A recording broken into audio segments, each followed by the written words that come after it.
Greetings everyone to Zai Demonic Redemption. As you can tell by the title, I'm addressing someone. Yes, the writer from nowhere. Why? Well, I was on a Skype chat with him earlier, well, yesterday now, uh, at least for me in the US, and I was watching the Doctor Who episode from like the 2005 series Silence in the Library, because I had recorded it on my DVR. Didn't get to watch the entire thing because my mother erased it. So I found a way to watch it in its entirety online. Found it to be one of the most creepiest episodes of any TV show I had ever seen in my life, because it's also my first introduction to the Vasa and Radha, and what those are, for those of you who aren't Doctor Who fans, are basically the shadows that feed on human flesh. That's about as simple as I can put it. They latch on to your shadow, and they eat you alive in like 2 seconds, leaving you nothing but skeletal remains. And I found that genuinely creepy, especially with how these characters were ghosting. And what that is basically, it's like their soul is still attached to their skeletal remains as they try to communicate with the living before crossing over to the other side, at times repeating like one phrase over and over and over again, and it just sent chills up my spine, especially with how this episode ends with one of the crew members that River Song is with getting eaten by the Vasanarada and his skeletal remains being taken over. So, while I was expressing how creeped out I was by this, the writer from nowhere was suggesting that I watch the episode Brink from the third, I want to say, season of the 2005 Doctor Who series.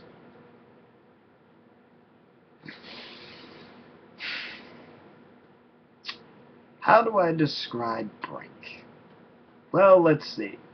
I now have a clear fear of statues. Any statue that has a human form to it, which is gonna make bus rides home very, very unsettling. Because at one particular bus stop, there is a statue that, to me, looks like Rosa Parks. I don't know. But it's like, it looks like this elderly woman just sitting on a bench.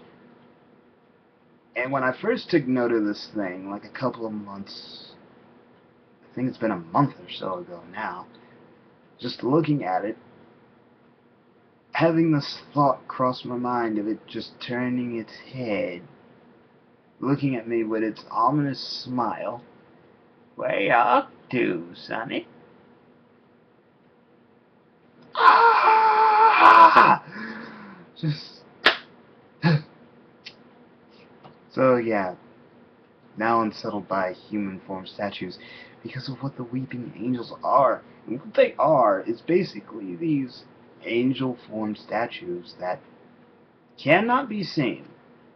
You can't look at them because all you're gonna see is this or this, and they're just gonna stay stuck there for all eternity. And what they do is they basically snatch you from the present, throw you into the past just by touching you, just with one touch, and they feed off the energy of the life you could have lived in the present as you grow old in the past and wind up being old in the present. It's kind of complicated, which is why it does sound complicated. But the thing that creeped me out about this episode was these freaking angels. It's like every time, because I knew very little about them up until watching this episode. So, I expected them to speak, make noises, but still, just the way they look. Ew. Ew. Especially when they're approaching you. It's like creepy. So, jeez, I'm getting ahead of myself here. I need to get to the summary of this episode. So, basically what happens is, we meet this girl named Catherine, who apparently can communicate to the doctor through, like, this, DVD, extra that he recorded, like, in 1969, which is where the Weeping Angels set him back. And, what he tries to do is relay a message of sending the TARDIS back in time to him so he can escape. All the while, the Weeping Angels have the key that will unlock the TARDIS, and I guess, yeah, enable Catherine to get inside and operate it. And,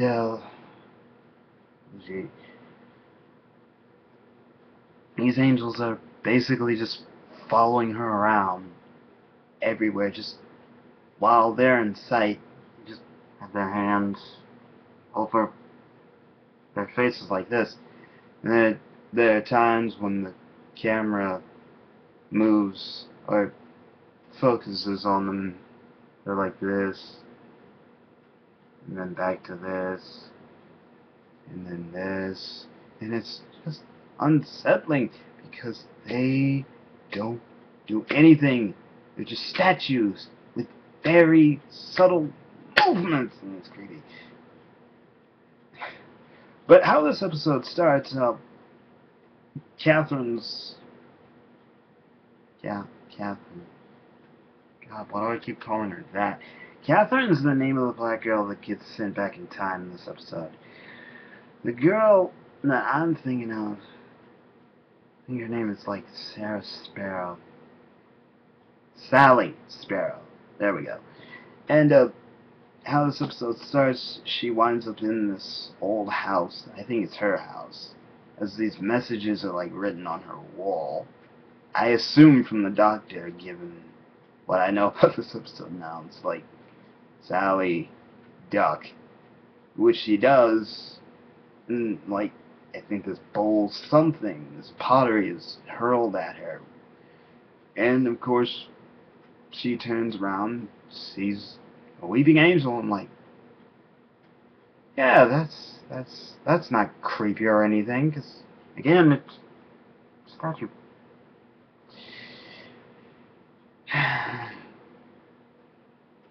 And there are like 4 weeping angels within the house itself, and it's like...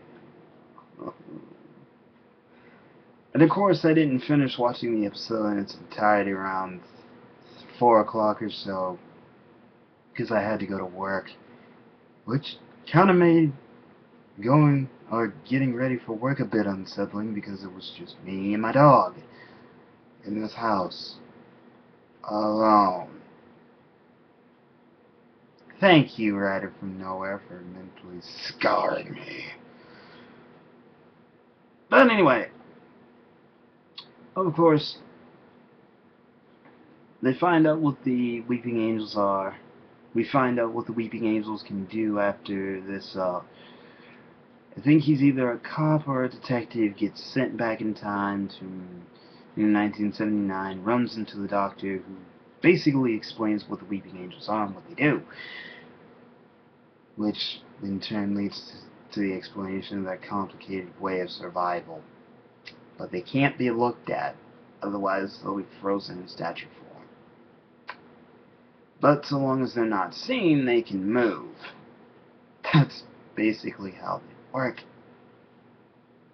It's creepy as heck, because there comes this one point later on in the episode, like, at the climax, where, Sally and her guy friend, whose name eludes me, I don't think they even mention his name at all, they're, like, dealing with this one weeping angel who, like, I guess wants to send them, or in a roundabout complicated way, kill them.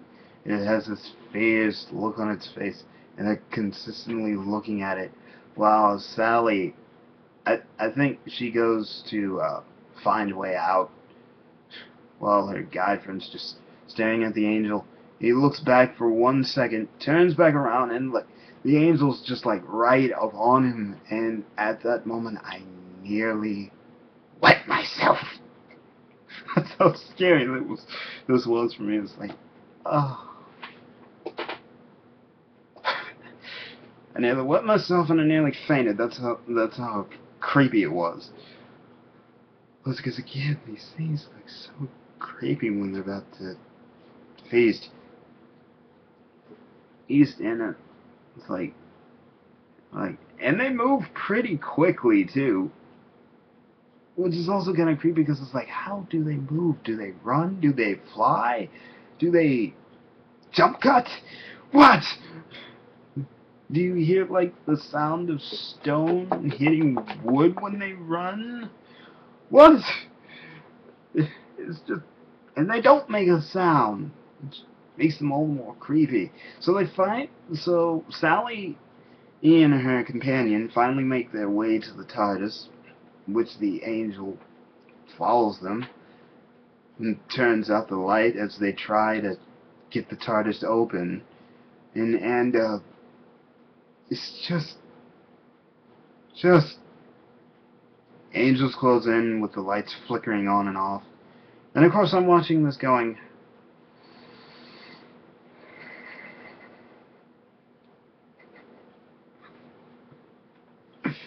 just in my mind, just soaking in how creepy this is.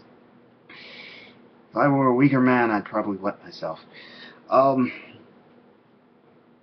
To which the TARDIS goes back in time, and the angels are all frozen because they're staring at each other.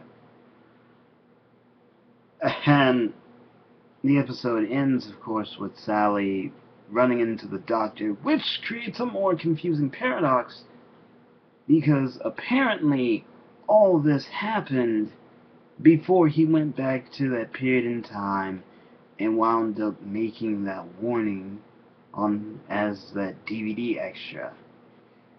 But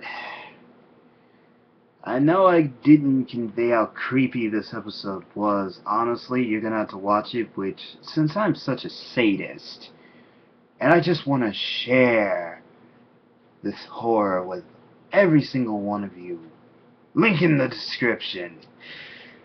Enjoy. And I wish I could find some way to make the writer from nowhere pay for this, because I'm gonna have all kinds of nightmares tonight. Heck, since I'm the only one down here, I'm probably gonna have some trouble making my way upstairs, but that's pretty much it for me. This is Demonic Remsen signing out, and I will see you all in the next video. Have a nice day.